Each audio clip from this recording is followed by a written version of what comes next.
São Paulo venceu o duelo de tricolores na abertura da rodada 16 do Campeonato Brasileiro e se distanciou um pouquinho da zona do rebaixamento. A vitória serviu para afastar o São Paulo da briga ali do bolo, exatamente contra o Z4, não por posição, né? O São Paulo foi para o 14º lugar e ainda tem adversários para atuarem na rodada, mas na questão de pontuação, abriu 4 pontos para o América Mineiro, e na questão anímica também. São Paulo voltou a vencer ali nos acréscimos, né, com gol nos acréscimos marcado pelo Igor Gomes, passe do Emiliano Rigoni, e conseguiu derrotar o Grêmio, que segue na zona do rebaixamento. O tricolor paulista, além disso, ganhou moral para disputar a vaga na semifinal da Copa Libertadores na terça-feira. O tricolor paulista, né, porque foi um duelo de tricolores, tem o tricolor gaúcho também, conseguiu ali arrancar nos últimos suspiros a vitória com a participação de alguns jogadores importantes. São Paulo venceu e era um confronto importantíssimo pelo Brasileirão, por ser um duelo direto, por ser um duelo que antecedia a Copa Libertadores, e justamente por ser um duelo direto não tinha como o tricolor rifar o Brasileirão, até por ser um jogo em casa. Não só venceu, como ganhou opções para o jogo de terça-feira. São Paulo começou bem a partida, com a movimentação do Vitor Bueno, que na minha opinião foi o melhor jogador em campo. Conseguiu ali na movimentação também de jogadores que às vezes são questionados, mas que funcionaram bem. Casos do próprio Vitor Bueno, do Igor Vinícius pela ala, pela direita. São Paulo hoje com 3 zagueiros, Bruno Alves, Diego Costa e Miranda. E o Igor Vinícius foi uma importante opção pelo lado direito. E aí que está a questão. 3 zagueiros, sem o Léo, o São Paulo perde em qualidade na transição da defesa para o ataque. O Léo, que joga pela esquerda, é um lateral de origem, ele é um cara importante na saída de bola. Quando o Bruno Alves joga por aquele setor, a saída de bola do São Paulo fica um pouco mais truncada.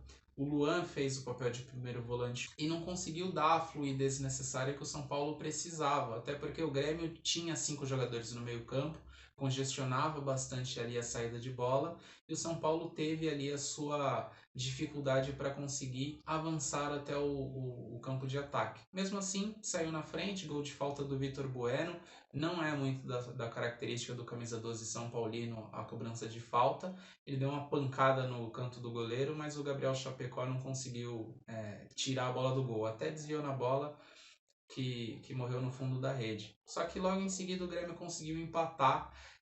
Belíssima cobrança de falta, inclusive, do Wanderson, que é um dos bons valores do Grêmio no Brasileirão. A campanha não é tão boa assim, mas o Campeonato Brasileiro do Wanderson é bastante interessante. E aí o jogo ficou mais equilibrado, mais parelho. São Paulo, que hoje tinha como dupla de ataque o Galeano e o Vitor Bueno. O Vitor Bueno, aliás, um asterisco importante, além de ele ter feito o gol de falta e de ter se movimentado bem, ele estava ligado. Não é muito a característica dele, né? Muitas vezes a torcida são paulina critica bastante o Vitor Bueno por ser um cara que está meio alheio ao jogo. Hoje não. Foi o melhor em campo, não só pelo gol marcado, mas pela movimentação, por ter buscado a bola, por ter gerado tabela, por ter colocado companheiros na cara do gol, como foi um lance no segundo tempo em que ele conectou o Rigoni, um passe para entrar em diagonal do jogador argentino, e o Rigoni acabou finalizando para fora. Mas o São Paulo foi um time que buscou. Até acho que o Crespo errou ao tirar o Vitor Bueno no segundo tempo, talvez por cansaço, talvez por entender que o Vitor Bueno seja uma opção interessante para o duelo de terça-feira contra o Palmeiras e preservar da questão física dele. Mas fato é que o Vitor Bueno não merecia ter saído na metade do segundo tempo. O Grêmio, por sua vez, não conseguiu fazer um primeiro tempo tão bom assim. É bem verdade que conseguiu equilibrar o jogo depois do gol de empate, sobretudo pelo Alisson, pelo lado direito, fez uma movimentação muito boa. Thiago Santos e Lucas Silva conseguiram dar uma consistência interessante ali na entrada, na cabeça da área gremista, né? O Filipão, que gosta de um meio campo mais marcador, então teve ali o Lucas Silva, teve o Thiago Santos, teve o Alisson voltando bastante para ajudar a defesa, mas se movimentando bastante e sendo o cara mais participativo entre os meias e o atacante, que foi o Miguel Ángel Borja, e o Grêmio conseguiu equilibrar dessa forma. No segundo tempo, o Douglas Costa, que entrou como titular, mas foi discreto na sua participação, conseguiu dar uma fluidez interessante, caindo bastante pelo lado esquerdo e fazendo uma dobradinha com o Alisson ali nas costas do Igor Vinícius. O Grêmio chegou a ter a oportunidade de virar o jogo numa boa jogada do Douglas Costa, que o Wanderson parou em boa defesa do Thiago Volpe. E no final, a partir dos 30 minutos, quando o São Paulo fez várias alterações, o Crespo mandou a campo jogadores como o João Rojas, como o Rigoni, que estava sendo preservado para o duelo de terça-feira.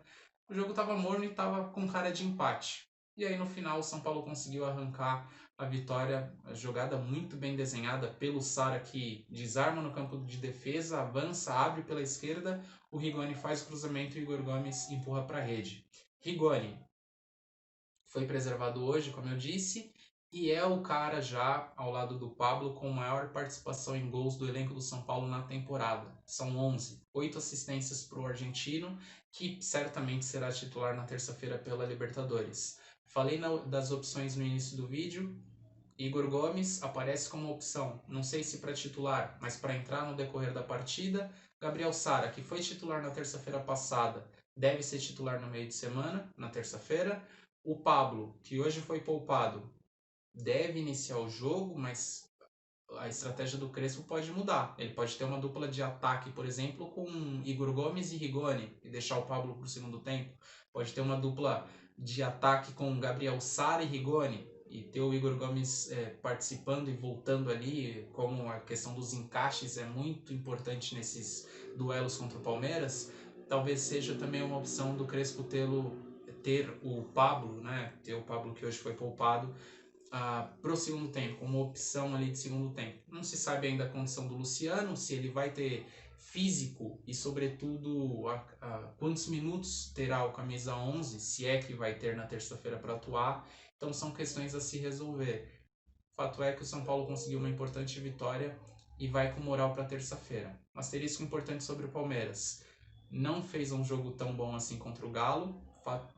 A questão é que a expulsão do Patrick de Paula, que inclusive foi um dos personagens no Choque Rei da semana passada, é bastante questionável pela expulsão, né? Foi segundo amarelo, mas o segundo amarelo é oriundo de uma jogada que ele acaba escorregando no campo e tem o choque inevitável com o jogador do Atlético Mineiro. Mas o Palmeiras vai para o Choque Rei com a vantagem, mas com o moral não tão elevado assim por ter perdido um duelo direto na briga pelo título brasileiro. E o São Paulo consegue uma vitória importante no confronto direto e vai numa sequência muito interessante sem perder. Desde o Campeonato Paulista, a melhor sequência sem perder são 6 jogos. Então, terça-feira, Palmeiras e São Paulo e Palmeiras, duelo de volta das quartas de final da Copa Libertadores. E estaremos acompanhando também. Esse foi o vídeo de hoje, espero que tenha gostado. Se gostou, like. Se gostou também, compartilha com os amigos e, por favor, se inscreva no canal. Grande abraço.